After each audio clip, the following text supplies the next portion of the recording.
Have you noticed that we wake up already racing?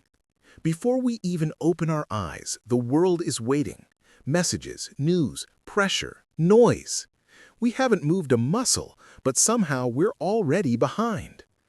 That's what modern stress looks like: invisible, constant, and silent enough to feel normal. But what if it didn't have to be? What if calm wasn't something you find at the end of chaos, but something you could build right in the middle of it? In this audiobook, you're going to discover how stress truly works, not just in your body, but in your thoughts. You'll learn why some people stay composed while others break under pressure, and how you can train your own mind to respond instead of react. Because calm isn't a gift, it's a skill. And by the end of this journey, you'll know how to master it. This is PlainKnowledge 101, where we turn complicated ideas into clear lessons for everyday life. Let's begin Chapter 1. Understanding Stress. Picture this. Your alarm rings before sunrise. You grab your phone, check 3 notifications, an unfinished email, and a message from work marked urgent. Before you even stand up, your heart is already racing. That invisible weight pressing on your chest? That's stress. Everyone knows the feeling. Students before exams, parents balancing bills, people sitting in traffic, even the friend who always looks calm but never stops thinking. Stress has become the quiet background music of modern life. But here's the twist. Stress itself isn't the villain. It's an ancient alarm system built into our biology to help us survive danger. When our ancestors faced a wild animal, that rush of adrenaline helped them fight or run. Fight or flight, nature's survival button. The problem is, we no longer fight lions, we fight schedules, deadlines, and expectations. The same survival system now triggers in grocery store lines and inboxes. The body still thinks it's running from danger, but there's nowhere to run. Imagine your mind as a smartphone. Stress is like having 20 apps open at once, each one draining battery, using memory, slowing everything down. You can't focus, you can't rest, and your thoughts keep jumping like pop-up ads. Most people try to push through, convincing themselves they're fine. They call it being busy. But busyness is often just stress wearing a productivity costume. Here's a small story. Maria, a single mother of 2, wakes at 6 a.m., rushes breakfast, gets the kids ready, and works 9 hours at a call center. Every night she tells herself she'll relax tomorrow. Tomorrow never comes. Her body has forgotten what silence feels like. She isn't weak, she's simply been running the survival program non-stop. The first step toward calm is understanding what's happening inside us. Stress releases hormones, adrenaline and cortisol, that prepare the body for action. Heart rate up, muscles tense, digestion slows, attention narrows. Useful for 10 minutes in the jungle, destructive when it lasts 10 months in the office. Scientists call it chronic stress. It's like leaving a car engine running all night. Eventually, something burns out. That's why people feel exhausted even after sleeping, or get sick during vacations. The body finally lowers the guard and everything catches up. Notice how this connects to you. Maybe you grind your teeth, scroll endlessly, or replay arguments in your head. These are all signs that your body thinks danger is still near. The truth is, calm isn't the absence of problems, it's the ability to keep the engine at idle while life moves around you. Here's something most people miss. Stress isn't just physical, it's deeply psychological. We create mental tigers, imagine fears, worst-case scenarios, invisible expectations. Your brain can't tell the difference between a real tiger and a thought that feels dangerous. Both trigger the same alarm. Think about how often we stress about what hasn't even happened yet. The meeting tomorrow, the comment someone might post, the bill that's not due for a week. The mind runs ahead, pulling the body with it. This constant forecasting steals presence. We end up living in imaginary disasters instead of real moments. Calm begins when we stop rehearsing fear. So the next time you feel that rush, the heartbeat, the tight shoulders, the spinning thoughts, pause and say, "My body thinks I'm in danger, but I'm safe." That single sentence starts to rewire the ancient code. In the next section, we'll explore why calm is not just comfort, but a superpower. You'll see how some of the world's most effective people turn calm into clarity and clarity into success. Let's continue where we left off. By now, you know stress isn't always the enemy. It's an ancient signal trying to protect us. But understanding it is only half the battle. The real question is, how do we stop it from running our entire life? Picture this. You're driving home, stuck in traffic. Cars aren't moving, a horn blares behind you, another driver cuts you off, and before you know it, your pulse spikes. But here's the truth. The traffic isn't stressful. Your reaction is. The same traffic could make one person furious and another hum a tune. The difference lies not outside, but inside. Stress lives in the space between what happens and how we think about it. Most of us fill that space with panic. Calm people fill it with choice. A few years ago, a friend of mine named Alex lost his job unexpectedly. Same week, his rent went up, his car broke down, and he got the flu. Most people would have exploded. Instead, he told me something that stuck. I can't control the storm, but I can control the boat. He didn't deny his stress. He managed it by steering his attention toward what he could actually do. That's the first key to controlling stress.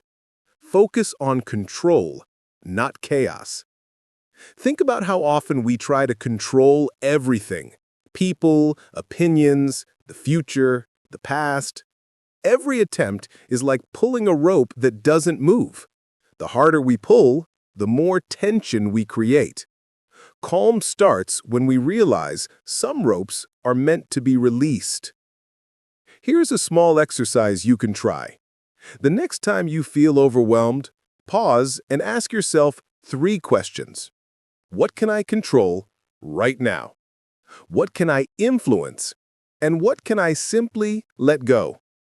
That short mental check instantly divides reality into what matters and what doesn't matter. Scientists call this cognitive reframing. It's not about pretending everything's fine. It's about choosing a more useful lens. A stressful thought is just a sentence in your mind, not a prophecy. When you change how you talk to yourself, your body listens. Here's a relatable example.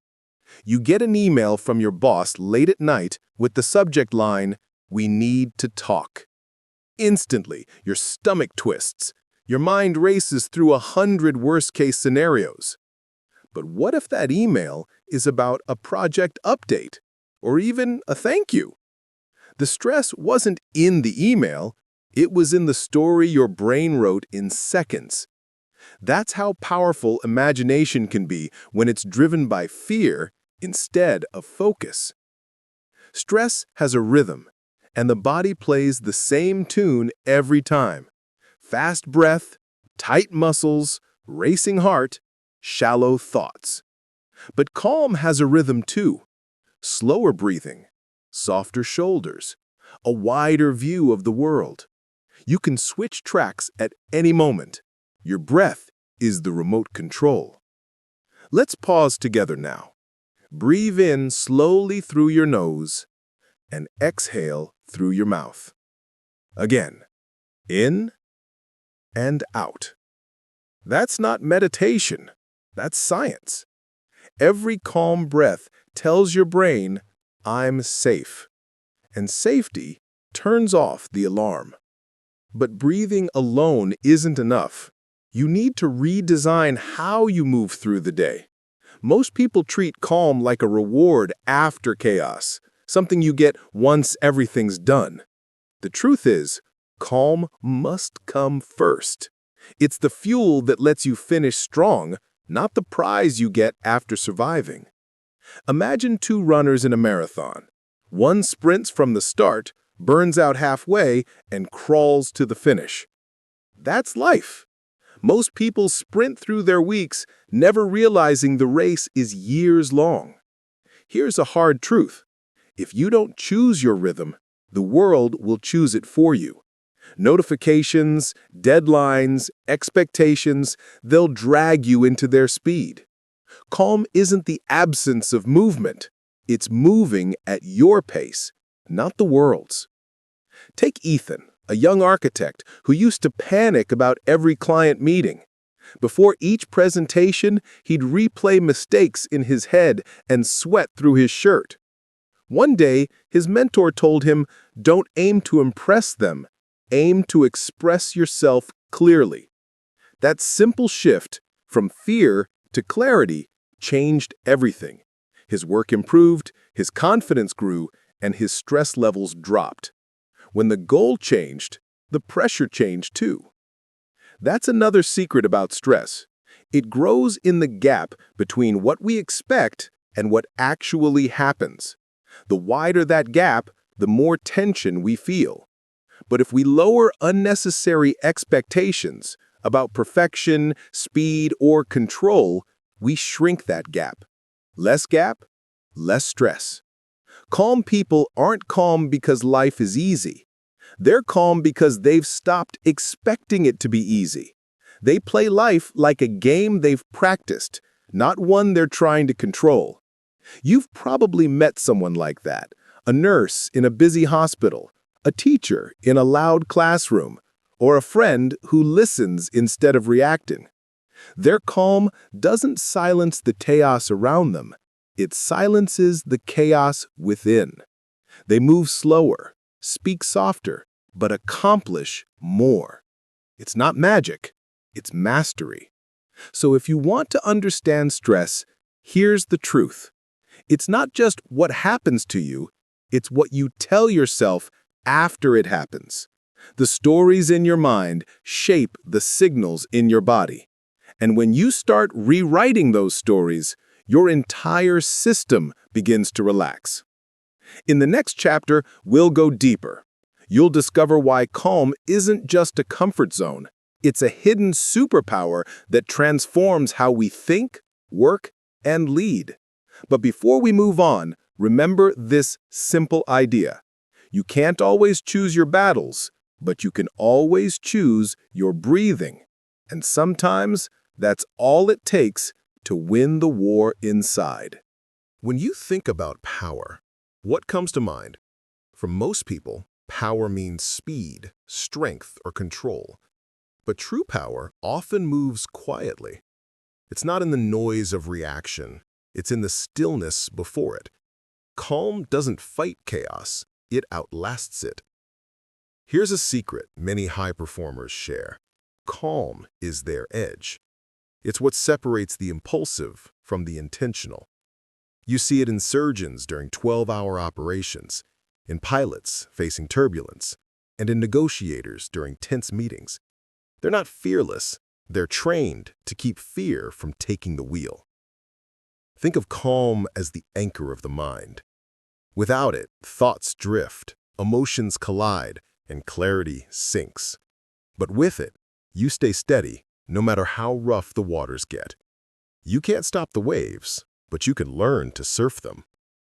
There's a saying used by Navy SEALs: slow is smooth, and smooth is fast.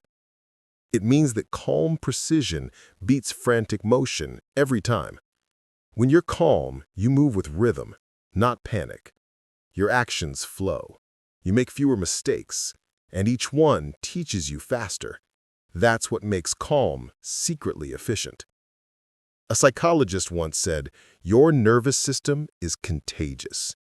When you walk into a room anxious, people feel it. When you walk in calm, they adjust to you. Calm isn't just internal, it radiates. It changes the emotional temperature of a space without a single word. Imagine being in a meeting where everyone is arguing. Voices are rising, frustration is spreading. One person stays silent, hands folded, breathing slowly. After a pause, they speak with clarity and direction. The energy shifts instantly. That's the power of calm. It doesn't shout, it stabilizes. We've all seen the opposite too, how one stressed person can infect an entire group. A worried parent, an angry manager, a panicked leader. Their emotions spread faster than logic. That's why calm leadership is more than a skill. It's an act of service. You become a regulator for everyone around you. Here's something you might not know. Calm doesn't just protect your mind, it rewires your brain. Neuroscientists have found that regular moments of calm increase gray matter in the prefrontal cortex, the part responsible for focus and empathy. At the same time, it shrinks the amygdala, the fear center. In other words, the more you practice calm, the less fear controls you. This isn't about ignoring emotions. It's about upgrading your reaction system. When you practice calm, you teach your brain that not every alarm deserves a response. Over time, the alarms quiet down. You still feel, but you no longer drown in the feeling. You can start with something as small as a morning ritual. 5 minutes of silence before checking your phone. A slow sip of coffee while watching sunlight hit the wall. Those moments tell your nervous system, we begin from peace, not panic. And the body listens. The rest of your day runs smoother, not because life got easier, but because you did. One of the most remarkable studies on calm came from Harvard. They discovered that people who practiced mindfulness or slow breathing for just 10 minutes a day showed improved decision-making under stress, even months later. Calm, it turns out, has memory. Your body remembers peace like a language, and once it learns, it speaks it naturally. Let's make this personal. Think of a time when you lost your calm. Maybe a heated argument, a traffic jam, or a mistake that embarrassed you. You can almost feel your body tighten just remembering it. Now think of a time you stayed calm. Maybe helping someone, handling a problem gracefully, or letting go instead of reacting. Feel the difference in your chest. That contrast is your compass. One drains energy, the other restores it. Calm is not laziness, nor is it indifference. It's deliberate restraint. It's choosing presence over urgency. And while the world celebrates speed, calm celebrates mastery. Speed may win races, but calm wins lifetimes. Consider artists, musicians, or writers. When inspiration strikes, their best work rarely comes from chaos. It flows from stillness, from the quiet confidence that allows creativity to surface. Calm minds make space for insight. The noisy ones only echo what they already know. The same goes for relationships. When two people argue, the one who stays calm has the power to change the tone. Calm invites truth, while anger invites defense. Next time conflict rises, remember this. The louder voice doesn't win the argument, the calm one does. Because calm creates safety, and safety opens hearts. There's a small story about a teacher and a glass of water. During class, she held up a half-full glass and asked, "How heavy is this?" Students gave different answers, 8 ounces, 10 ounces. She smiled and said, "It doesn't matter. The weight stays the same. But the longer I hold it, the heavier it feels." Then she added, "Stress works the same way. Hold it too long, and you can't lift anything else." Calm isn't dropping the glass. It's learning to set it down regularly. Another myth worth breaking. Calm people aren't born calm. They're trained through repetition. Every pause, every deep breath, every small act of patience strengthens that muscle. The more you practice calm when life is easy, the more natural it becomes when life gets hard. Like a musician rehearsing scales before the concert. Remember, calm doesn't remove problems. It reveals solutions. When the noise quiets, the signal becomes clear. That's when ideas appear, connections click, and progress begins. Calm turns confusion into clarity, and clarity into movement. There's something magnetic about people who carry that kind of stillness. You feel safer around them, more grounded. They don't rush, yet they rarely fall behind, because they move with awareness, not reaction. That's the kind of calm we all secretly crave, the kind that gives strength, not silence. And as we move forward, you'll see how this inner power can reshape not just your thoughts, but your body and your future. Calm sharpens your focus, deepens your relationships, and builds a kind of quiet confidence that no storm can shake. And in the next chapter, we'll uncover how science explains it all, how focus itself is the next step in mastering calm. Focus.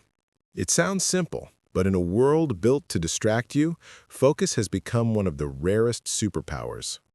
We often think we've lost our attention, but the truth is, it's being stolen, piece by everything fighting for it.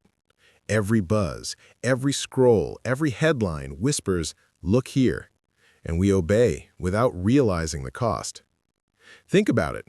When was the last time you did just one thing for more than 10 minutes without checking your phone, your messages, or your thoughts about what comes next? Most people can't remember. Focus has become a luxury, and the price is peace of mind. But here's the twist. Focus isn't about staring harder. It's about quieting the noise inside your mind long enough to let clarity rise.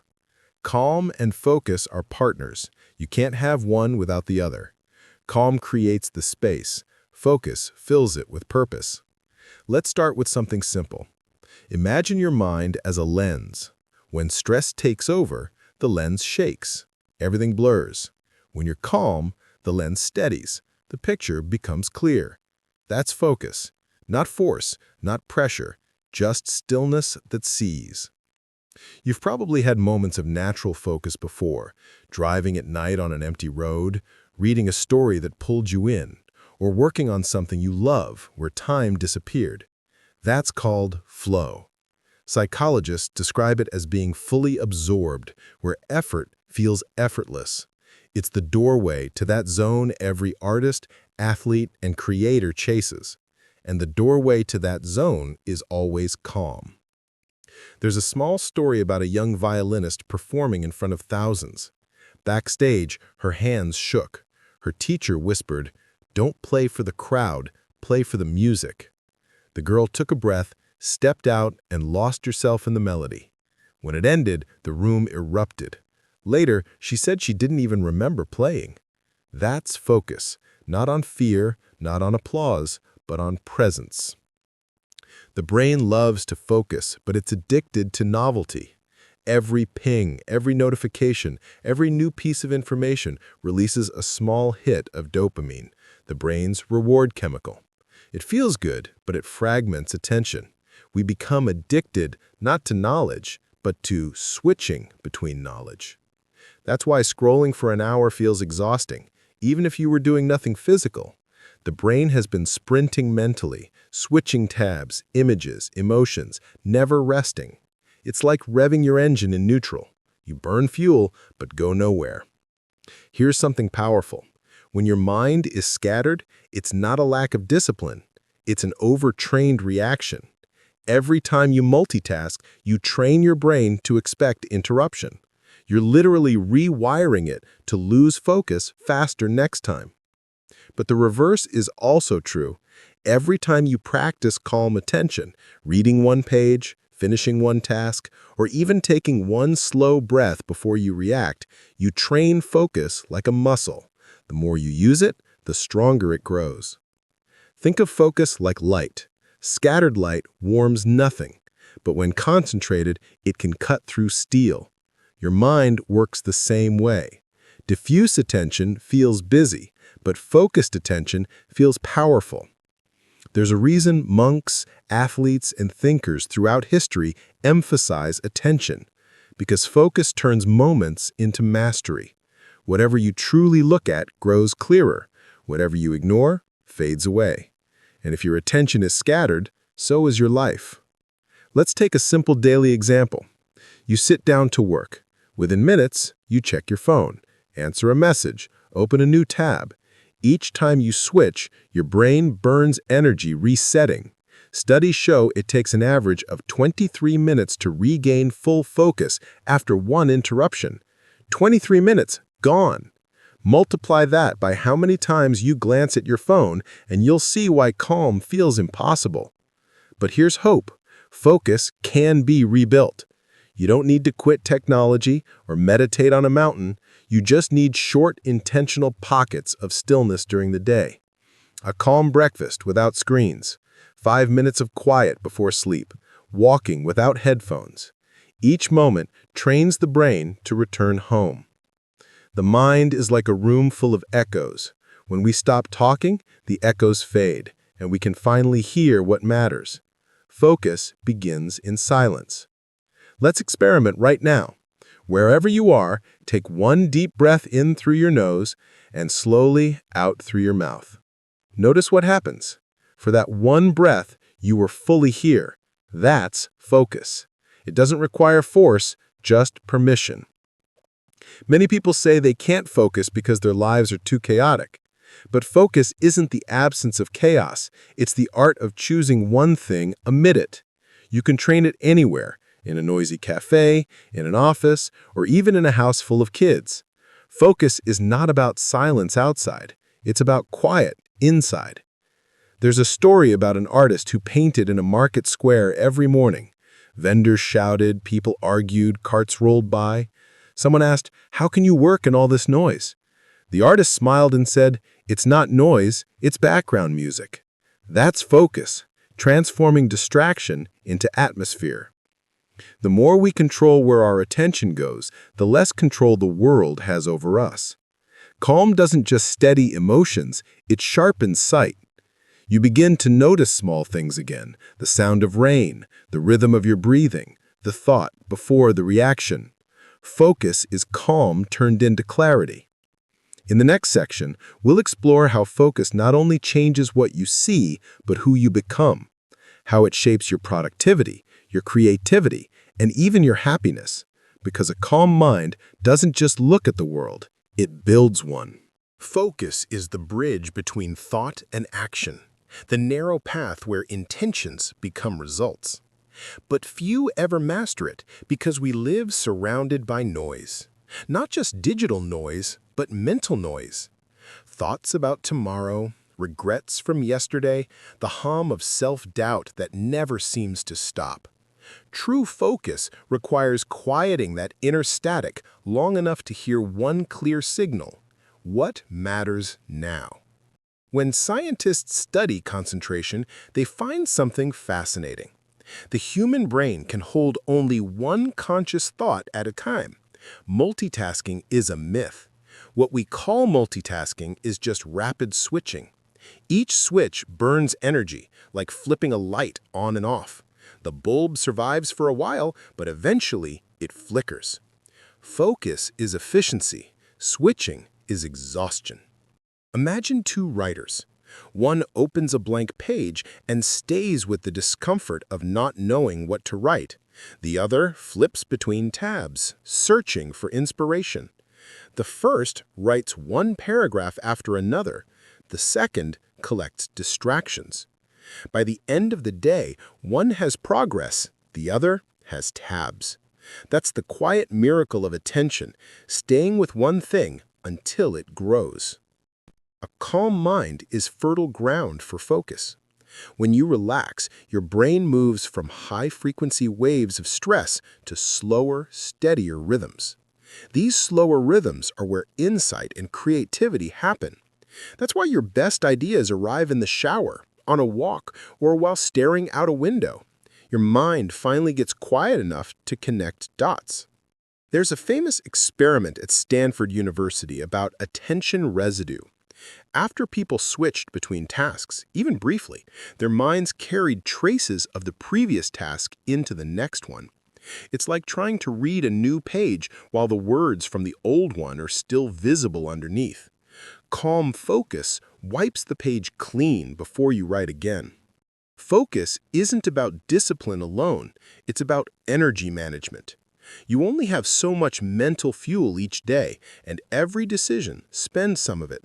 That's why successful people simplify small choices, wearing the same outfit, eating the same breakfast, structuring routines. They save decision energy for things that matter. Calmness does the same thing internally. It keeps you from wasting energy on worry. Let's turn this into something practical. Create a focus ritual. Before beginning a task, take 1 minute to settle. Clear your desk. Close your extra tabs. Then ask, what's the most important thing right now? That single question trains your brain to prioritize instead of panic. Each repetition builds a stronger neural pattern. Attention follows habit. You can also train focus through small doses of boredom. In a world addicted to stimulation, boredom is resistance training for the mind. Next time you're waiting in line, don't reach for your phone. Just stand. Notice your surroundings, your breathing, the texture of life happening around you. That's mindfulness without the label. You're teaching your brain to stay. People think focus feels tight, like forcing yourself to concentrate. But real focus feels open. It's not tension, it's absorption. Watch a child playing with a toy. They're not trying to focus, they're just there. That's the natural state before the world teaches distraction. Adults chase productivity. Children practice presence. We can learn from them. Here's another truth. Focus grows where interest lives. You can't focus deeply on something you secretly dislike for long. That's why finding meaning in your work or goals matters. The brain releases dopamine not just from novelty, but from progress. Every small win refuels concentration. Purpose, even in tiny doses, keeps attention alive. Some of the world's most creative minds protect their focus like treasure. Writers such as Haruki Murakami begin each morning with a set routine. Wake early, run, write for hours, then rest. It's not glamorous, but repetition creates flow. When your brain knows what comes next, it relaxes. Calm becomes the doorway into deep work. Focus also affects emotion. When your attention wanders into worries, anxiety grows. But when it anchors to something real, a sound, a task, a breath, calm returns. That's why focused work or hobbies can feel therapeutic. They pull you out of imagined futures and into tangible now. In relationships, focus is love made visible. When you truly listen to someone, no phone, no planning your reply, they feel seen. You might not remember every word, but they'll remember how safe your attention felt. That's the emotional weight of presence. Let's look at one more example. A world-class archer. They don't think about the crowd, the score, or even the arrow. Their entire being narrows to the space between breath and release. That level of focus doesn't come from force. It comes from trust. The body knows what to do. The mind simply stops interrupting. As you practice calm focus, something shifts. The noise of urgency fades. You start to notice small joys, the rhythm of footsteps, the scent of coffee, the sound of laughter in another room. Focus becomes not a task, but a way of being. It slows time just enough for you to live inside it. And this is where calm and focus complete each other. Calm quiets emotion, focus directs it. Together, they form clarity, the state where decisions feel lighter, creativity flows freely, and life stops feeling like reaction and starts feeling like choice. Calm steadies the water, focus steers the boat. In the next chapter, we'll explore how to make that calm and focused partnership part of everyday life, not as a one-time exercise, but as a lifestyle. You'll learn daily habits that anchor peace, sharpen clarity, and transform stress into steady momentum. Staying calm every day isn't about escaping life. It's about learning to live it differently. People often imagine calm as a faraway island, something you visit once you've finished everything else. But calm isn't a destination. It's a skill you carry wherever you go. The challenge is that most of us were never taught how to use it. The truth is, calm starts before the day does. The first 10 minutes after waking often decide the tone for everything that follows. Most people start their morning by handing their attention to the world. Emails, headlines, messages. Before they even breathe consciously, they've absorbed noise. Calm mornings don't require perfection. They require intention. Imagine waking up and letting the world wait a few minutes. Instead of checking your phone, you sit up, stretch, and take a slow breath. You look out the window, feel the air, and let your mind arrive before the day begins. That small pause rewires your nervous system. It tells your body, we begin in peace. Everything that follows carries that frequency. Morning calm is the foundation, but maintaining it through the day is the art. Life will test it. Traffic, work stress, interruptions, disagreements. That's normal. Calm doesn't mean nothing bothers you. It means nothing owns you. You learn to respond, not react. The distance between those two words is where emotional intelligence lives. Think of your day like a song. You can't control every note, but you can set the tempo. Rushing turns everything into noise. Rhythm creates music. When you slow your internal tempo, even chaos begins to move in harmony with you. One of the simplest ways to stay calm is through micropauses. These are short and visible moments of reset. The breath before answering a question, the glance out the window before replying to an email, the few seconds between hearing and reacting. You can take dozens of these each day without anyone noticing. Each pause tells your brain, we're safe. That safety keeps clarity alive. Let's make this concrete. Picture yourself stuck in traffic after a long day. You feel your patience thinning. Instead of gripping the wheel tighter, you soften your shoulders. You turn down the volume, not to silence, but to stillness. You realize you can't move the cars, but you can move your focus. You start noticing the sunset reflecting on windows, the rhythm of brake lights, the quiet pulse of your breath. Nothing external changed, yet your experience did. That's calm in action. Mastery of meaning. Another practice is single tasking. It sounds too simple to matter, but it's one of the most powerful calm habits you can build. When you wash dishes, only wash dishes. When you drink tea, only drink tea. When you walk, just walk. This isn't about slowness, it's about presence. You reclaim fragments of attention that would otherwise scatter. The brain loves completion. Every time you fully finish something, even small things, it releases satisfaction chemicals that reduce anxiety. That's why making your bed, cleaning a small space, or finishing a simple task can lift your mood. Completion tells the mind, we're progressing. Calm loves progress. Another key to daily calm is detachment from urgency. We confuse urgency with importance, but not every notification deserves a reaction. The calm person learns to triage their attention, deciding what actually requires their energy and what can wait. You don't have to respond instantly to be responsible. You can pause without falling behind. A useful mindset is this: if it will not matter a year from now, it does not deserve my stress today. Repeat that enough and you begin to filter your emotional investments wisely. Calm people aren't indifferent, they're efficient with their emotions. Silence is another daily practice. We live in constant sound, music, chatter, screens, traffic, but silence heals the mind. You can start with 2 minutes a day. Turn everything off. Let the silence feel awkward at first, then watch what happens.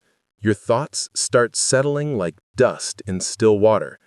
In that stillness, you begin to hear yourself again. A story illustrates this well.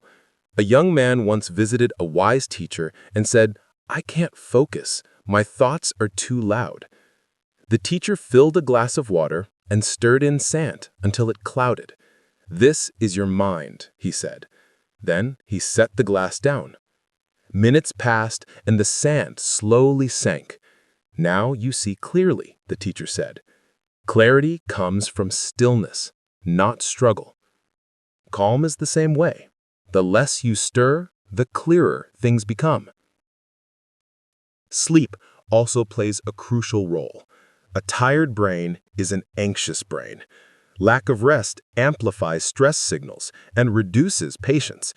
Creating a calm evening routine, dim light, no screens for 20 minutes, maybe reading or reflection, signals to your body that it's safe to let go. Night calm feeds morning calm. This cycle repeats. But perhaps the most underrated calm habit is gratitude.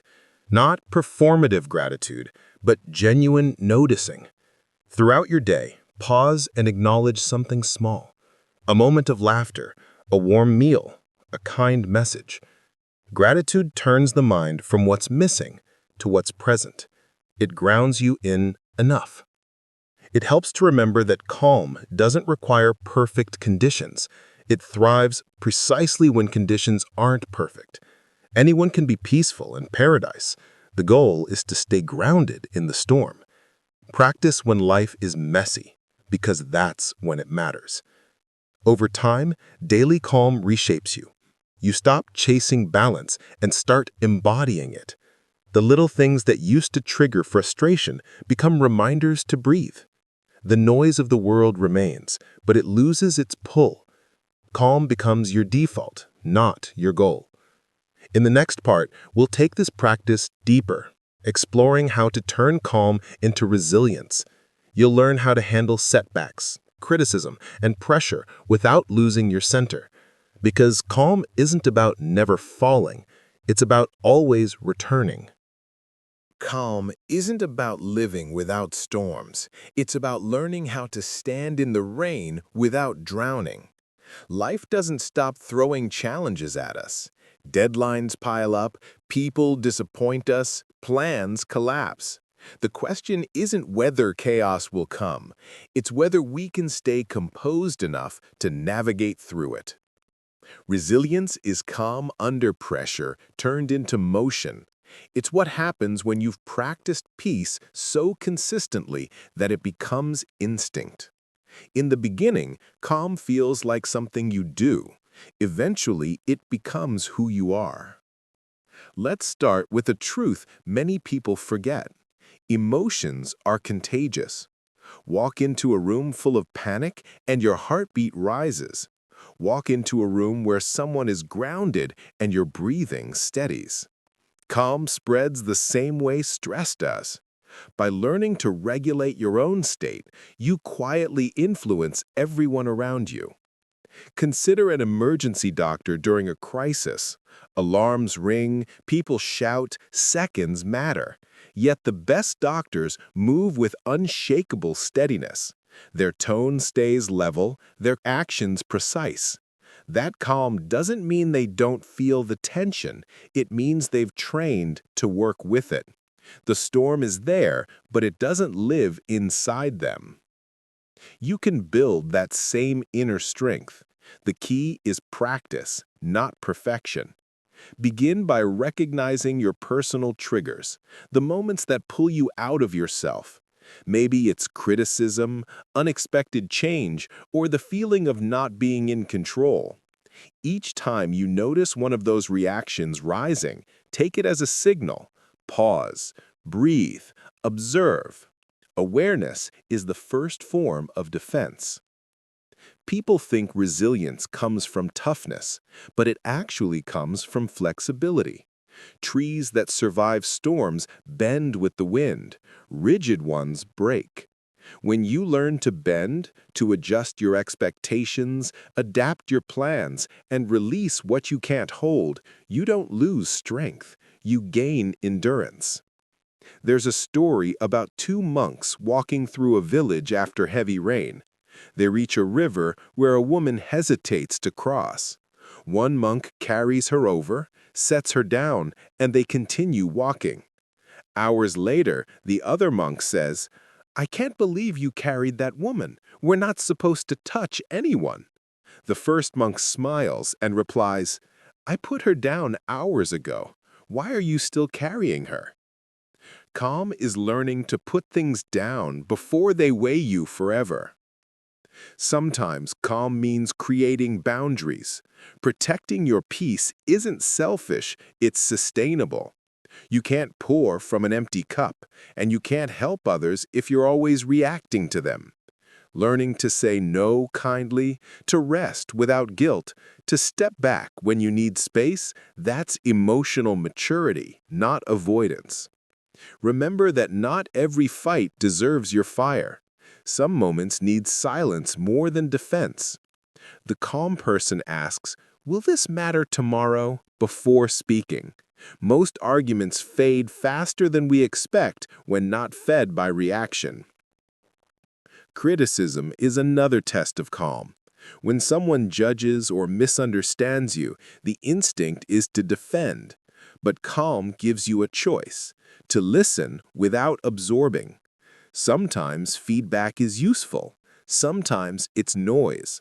You don't have to catch every stone thrown at you. Let some fall. The quieter you stay, the clearer you can hear what's true.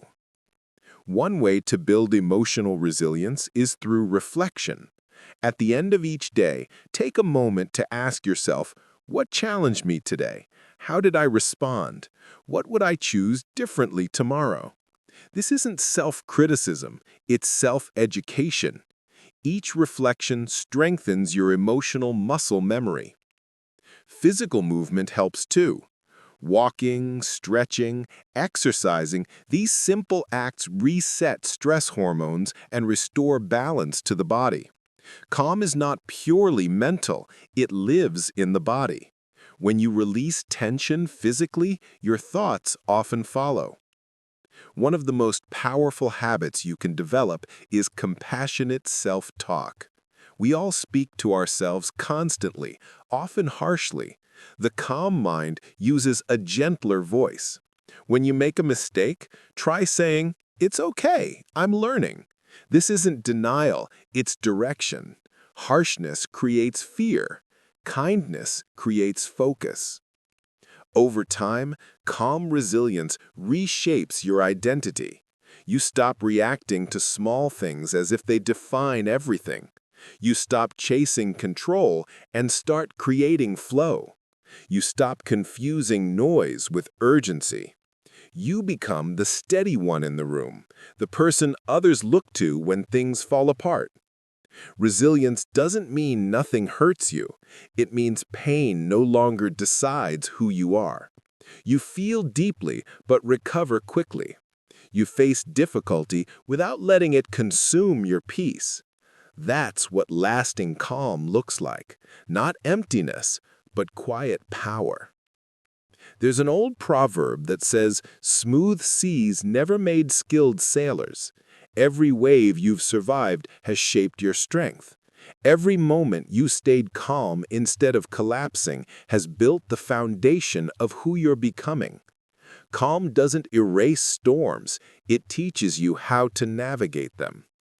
In the next chapter, we'll explore how this steady calm extends beyond personal peace, how it helps you connect, lead, and create in ways that inspire others. Because when you master calm, you don't just change your life, you become a quiet force that changes the world around you. Calm people win, not because they're lucky or detached, but because they make space between impulse and action. That space is where wisdom lives. The louder the world becomes, the more valuable that space gets. In it, you find patience, clarity, and the quiet confidence that moves mountains without noise. You've probably met someone like this. They don't rush to speak, yet when they do, everyone listens. They don't react to provocation, yet nothing escapes their attention. Their calm isn't passive, it's strategic. It's power disguised as stillness. Calm people win at work because they make better decisions. While others panic over short-term problems, calm thinkers see the long game. They don't waste energy fighting every small fire.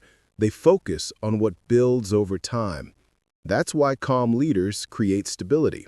People trust them, not because they're perfect, but because they don't lose themselves when things go wrong.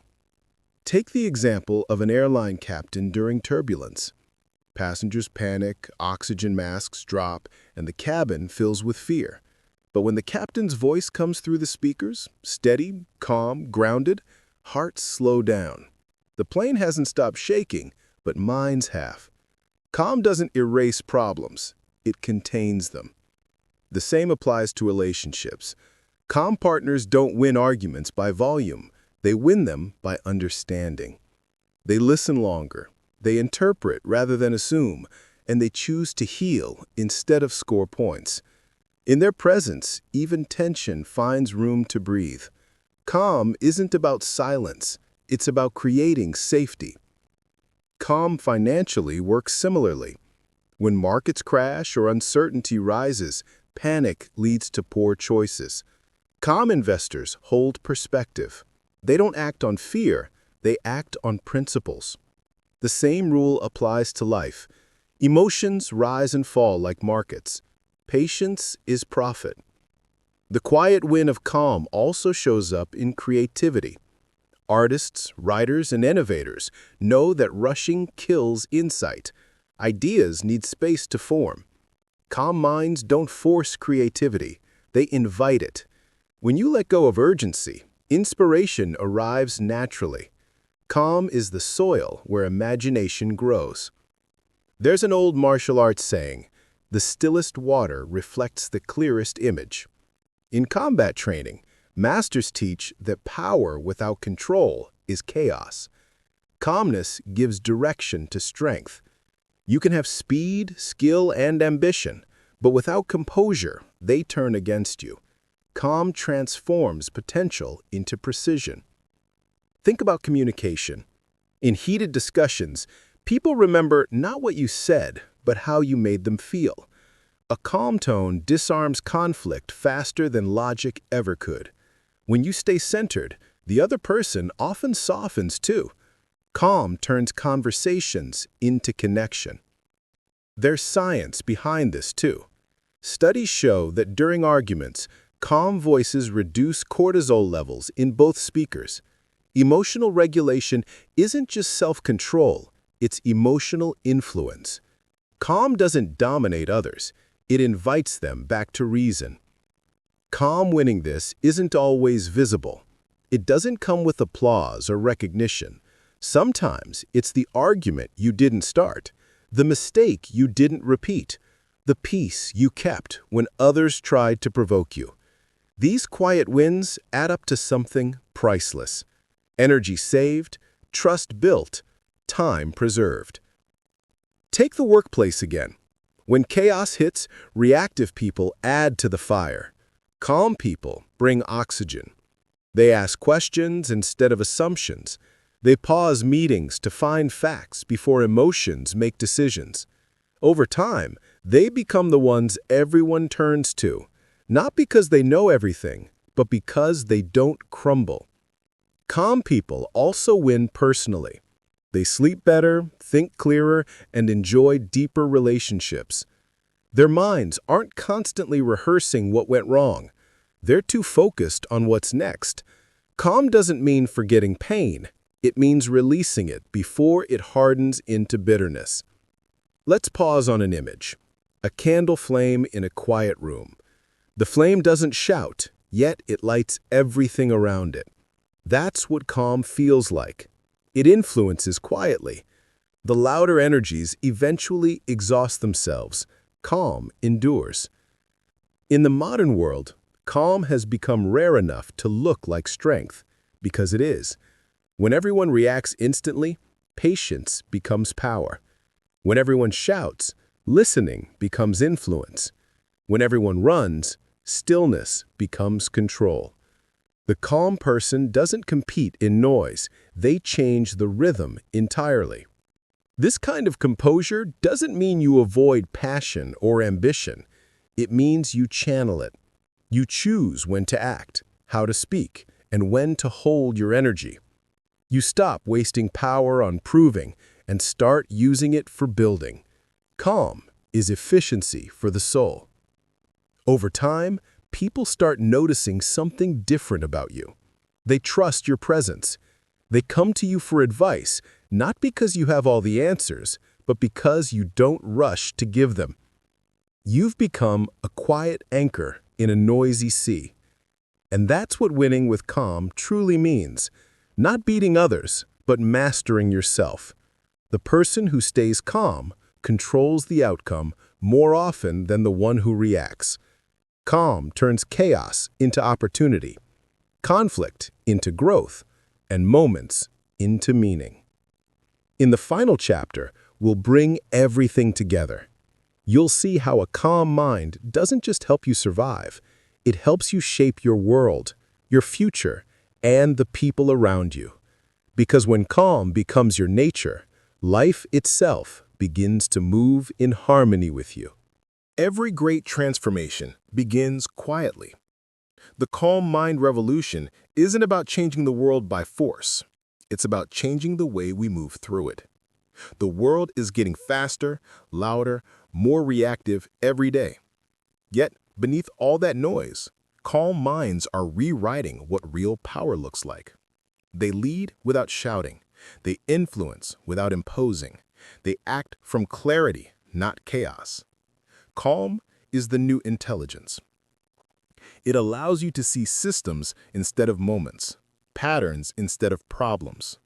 When your mind is calm, you're no longer dragged by emotion or panic. You become the one steering the wheel. That's the quiet revolution, control from within. Imagine a world where calm minds hold more weight than loud voices, where leaders pause before they decide, where conversations seek understanding instead of victory, where people don't just react, but reflect. That world starts with one person, you. Every calm choice you make is a ripple that touches others. It teaches by example that peace is possible, even here, even now. The calm mind revolution isn't a movement you join, it's a lifestyle you embody. It's waking up without rushing, speaking without aggression, working with focus instead of frenzy. It's knowing that calm doesn't make you slower, it makes you stronger. It's how you protect your energy in a world that feeds on attention. Think about how much time is lost to reaction, arguments, regrets, overthinking.